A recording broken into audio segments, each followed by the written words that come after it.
Okay, so picture this. You're in this incredible forest. It's night, bathed in moonlight. Hmm. And it's the Gosinga tree wood. The trees are in full bloom. Apparently the scent is just like divine, wafting through the air. It sounds almost magical, right? Yeah, the source really paints a picture. You can almost smell it.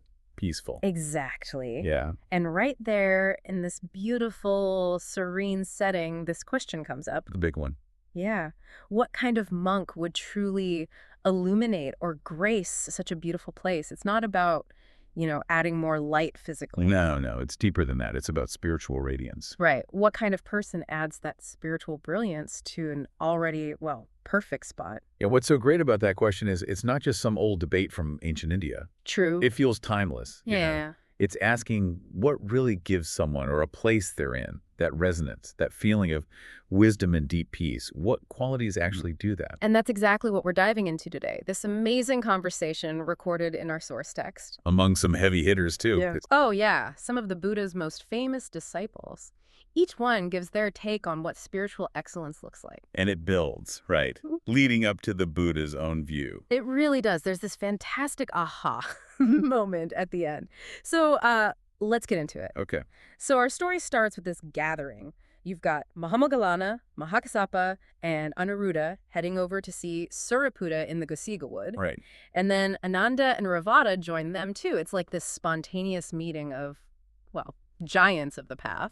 And it's important to remember, these aren't just random monks. These are the well-known elders. Exactly. People famous for different spiritual skills, different attainments. Yeah, each one was known for something specific, a particular strength in their practice. You've got the master of psychic powers, the one renowned for memory, the ascetic. Which, like you said, sets the stage perfectly for a whole range of answers to the big question. They're coming at it from different angles. Definitely. Diverse perspectives guaranteed. So they all gather, and Sāriputta welcomes Ānanda, and he poses the question, very poetically.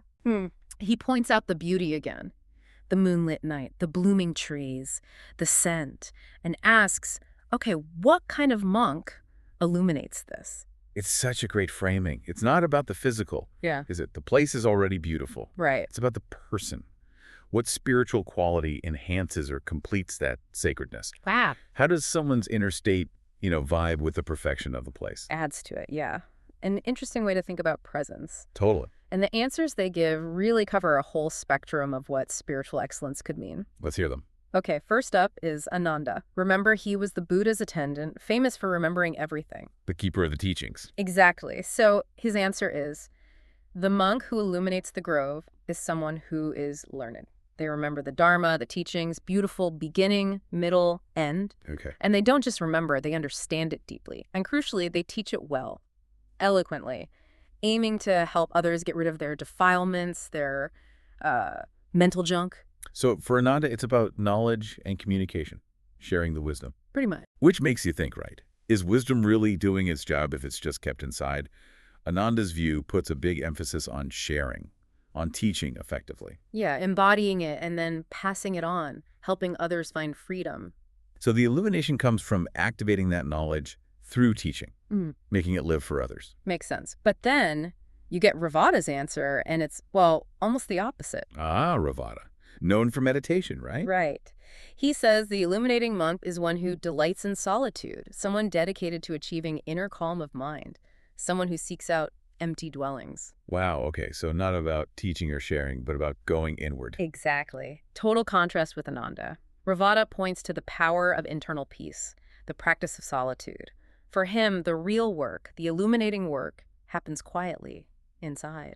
Cultivating that deep stillness. It's a different kind of strength, isn't it? The quiet kind. It really is. So you have this tension, outward sharing versus inner stillness. This is more illuminating. Or maybe. Maybe they're both needed. Could be. They feel like different sides of the same coin, perhaps. Ānanda is the wisdom flowing out. Revata is the wisdom cultivated within. Maybe you need that inner stillness that Revata talks about to make the teaching Ānanda's focus truly deep and authentic. That makes sense. The inner work grounds the outer expression. Oh.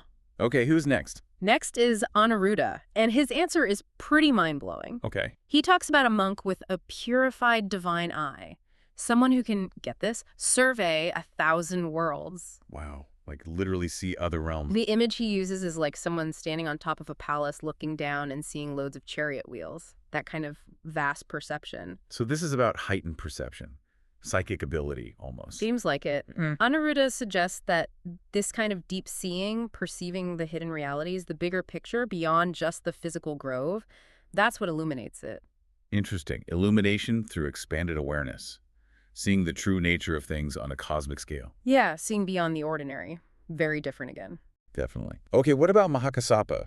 He was known for being quite strict, right? Ascetic. Oh, absolutely. And his answer reflects that. It's a long list. Uh-oh. He says the monk who illuminates the place is a forest dweller, lives only on alms food, wears robes made from rags. Okay, the classic ascetic virtues. Yeah, few possessions, just the essentials. Content, secluded, avoids crowds, puts in massive effort. Vigorous effort, yeah. And crucially is accomplished in all the key areas.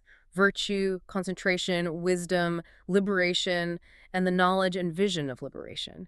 He praises every single one of those things. So Mahākassapa is presenting this comprehensive, really disciplined, holistic model.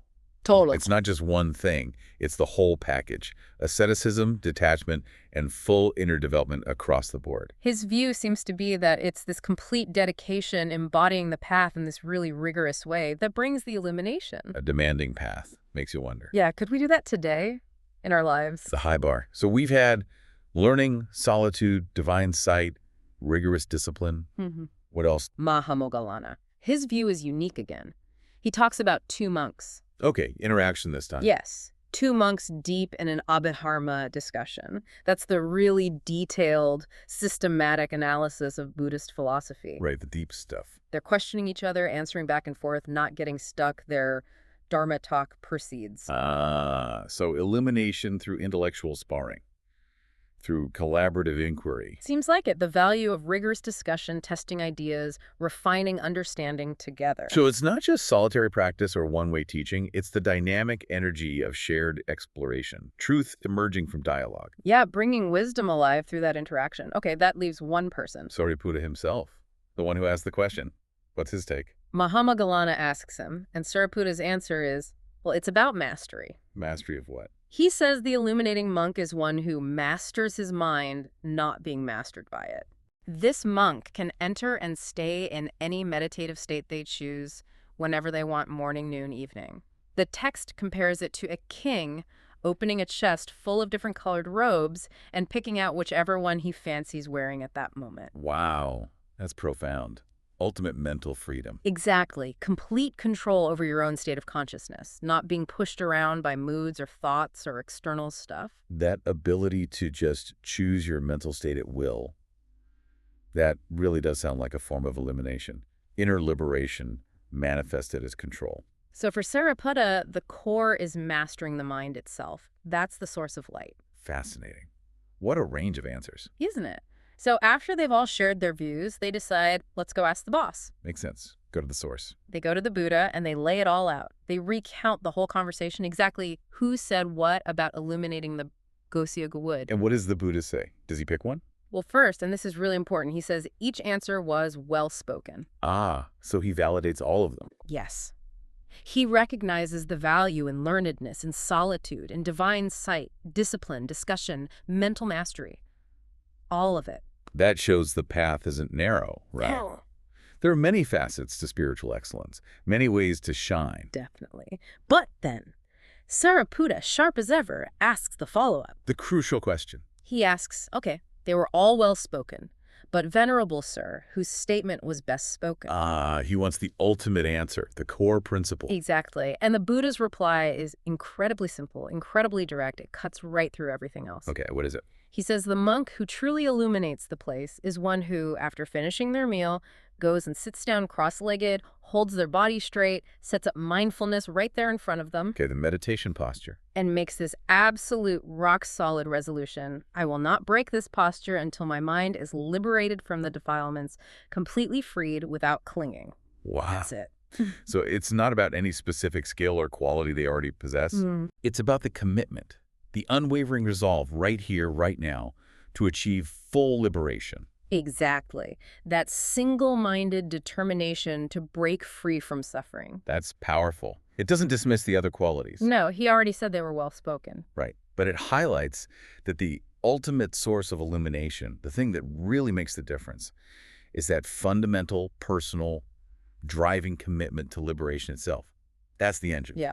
It cuts through everything to the absolute core of the practice. So what does this all mean for us listening now? Well, it's been quite a tour, hasn't it? We saw the value placed on knowing and teaching, on quiet contemplation, on seeing deeply, on discipline, on sharp discussion, on mental control. A whole toolkit for spiritual growth, really. For sure. But the Buddha's final word brings it back to something incredibly fundamental. That unwavering effort, that personal vow to wake up, basically. Yeah. It suggests that while all those other things are great, there may be supporting actors. The main star, the real illuminator, is the sheer force of will directed towards freedom.